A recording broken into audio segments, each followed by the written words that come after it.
In 2015, Major League Baseball introduced StatCast. Overnight, front offices were able to record new types of data such as exit velocity and spin rate. Using these stats and a few others, StatCast displays what percentage of MLB players a given player is better than for several different categories. Basically, red circle good, blue circle bad. Although every team had access to the data, the first team to go all in on these new coveted red circles was the 2017 Houston Astros. Even without the help of a trash can, the Houston Astros offense in 2017 was absolutely phenomenal. The Astros looked for guys who were overlooked, but had those trusty red circles. Houston lucked out with Brian McCann and Josh Reddick, but not so much with Beltran. With these new additions, along with homegrown guys that had tons of red circles, the Astros were able to lead the league in most traditional stat categories. Although players with great sabermetric value can produce great seasons, some players play well despite poor sabermetrics. Randy Arozarena shocked baseball fans worldwide after his stellar 2020 playoff performance, where he arguably carried the Rays to the World Series. He followed this up in 2021 with his first full season, where he won AL Rookie of the Year.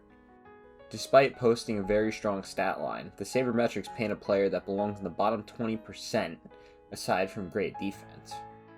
This can also be seen by the light-hitting Nicky Lopez, who, like Arozarena, posted great defensive stats with abysmal hitting projections.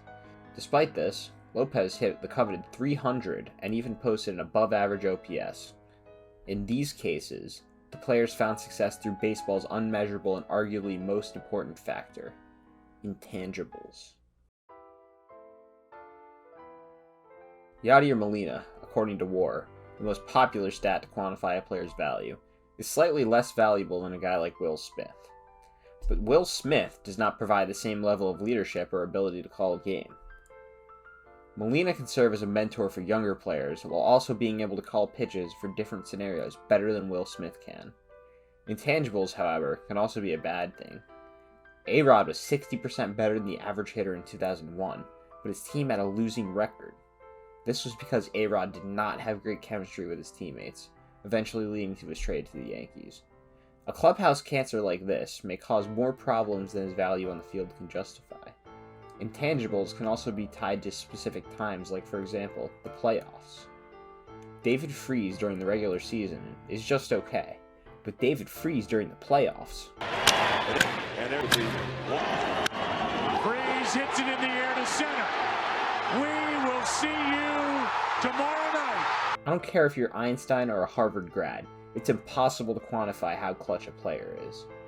In a regular season game, David Freese is a regular player, but in the playoffs, when it really counts and an entire fan base and team is resting on David Freese's shoulders, he becomes immortal. Stats are important. They can find value in unconventional places. For the most part, stats are to be trusted, but throughout baseball, players often arise with unconventional abilities that help their teams win games. Whether it's a legendary winning ability, fearless leadership, a funky wind-up, clubhouse cancer, or a level of clutch that immortalizes you, the beauty of baseball lies in its intangibles.